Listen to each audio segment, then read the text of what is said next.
New suit, same old me. Insomniac Games delivered one of the best renditions of the friendly neighborhood Spider-Man in the form of 2018's Marvel's Spider-Man, which is one of the most mechanically sound experiences of the last generation and also a tentpole release for the PlayStation 4.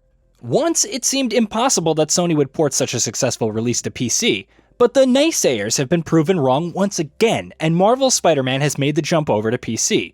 Developed by the recently acquired Nix's software, this version of the game makes some notable yet subtle improvements that should enhance the experience for players on the newer platforms.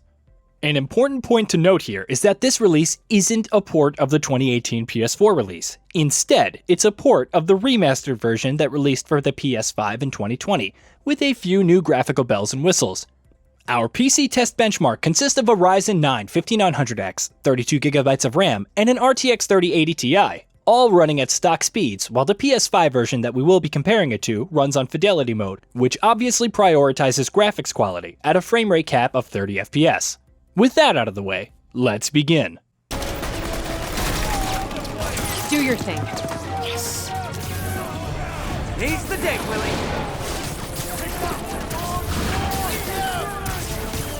Heads up! Hey, where you going? I'll clear a path. Follow me. PC settings and requirements.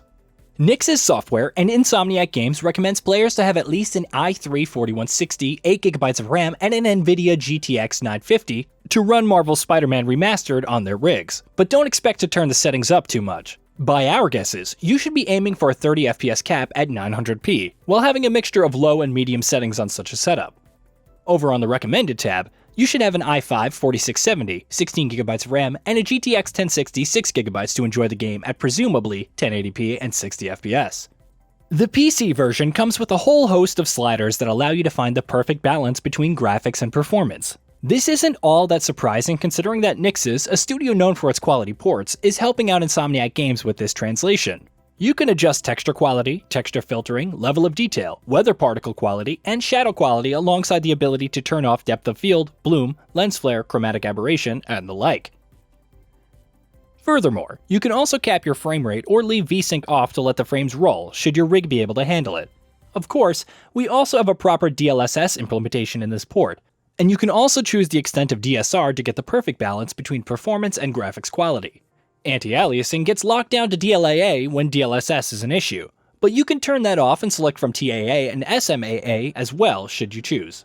PC version improvements over the PS5 version, ray tracing implementation, draw distance, character models, and more. As mentioned before, we are pitting the PS5 Fidelity version against the PC's maxed out setting. Both versions are pretty similar to each other in their presentation, but the PC version does have some subtle upgrades with respect to graphics quality. The biggest is definitely shadows, which has more depth than the PS5 version. Areas in shadow tend to be darker, while the ones in direct light are more pronounced than the console counterpart, and that contributes to a more realistic feel, especially in cinematics where the characters are the primary focus.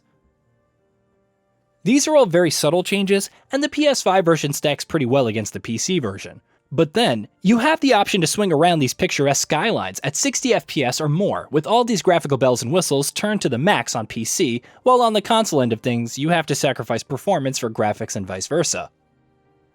As mentioned previously, Spider-Man's PC port also features a couple of options for ray tracing.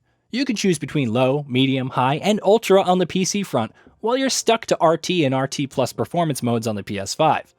In Fidelity mode, the console version seems to be set to high-quality ray-traced reflections, which look a bit blurrier in comparison to our crisp PC reflections, which are set to ultra presets.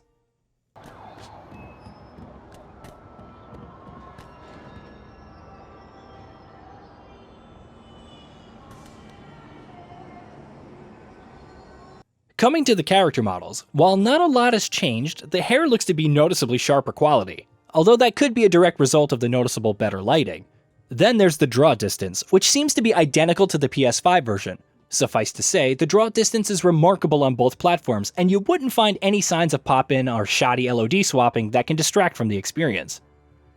Everything loads in smoothly without any jitter and stutters, so no harm and no foul here. While this might not be a bespoke improvement over the PS5 version, Marvel's Spider-Man on PC fully supports the PS5 DualSense controller. Simply plug the controller in via USB cable or wirelessly through Bluetooth, and you should be able to enjoy the enhanced haptics and adaptive triggers. Should you have the option to play through the game using a PS5 controller, it's absolutely recommended that you do. Performance. Insomniac Games has proven itself a master of Sony hardware as it pumps out quality titles with jaw-dropping visuals that are all rendered smoothly at target frame rates. But what about the PC version?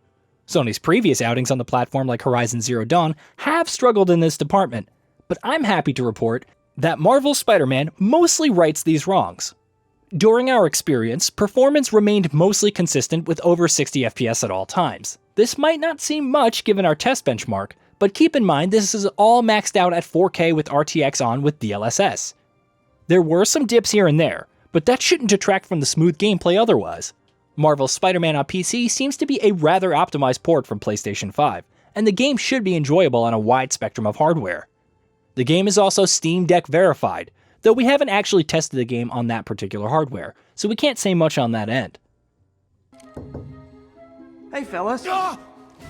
Spider-Man! Shoot him!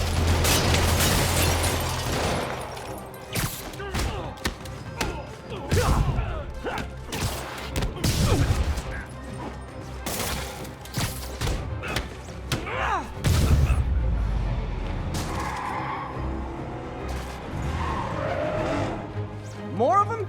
Guys, if you worked this hard at a legit job, you wouldn't need to be criminals. Conclusion. Marvel's Spider-Man Remastered has made a glorious jump to PC, and is a fully packed port with most of the options that one would want from a PC game. While there isn't much of a difference in visuals when compared to the PS5, players do get the option of playing at a higher frame rate and ultra-wide resolutions, along with much better quality ray tracing. In its current state, Marvel's Spider-Man on PC is a great way to experience this one hell of a game, complete with all of its DLC. Did you know that we at GamingBolt upload new videos every day? Stick around, drop a like, subscribe, and let us know what kind of content you'd like to see in the future with a comment below.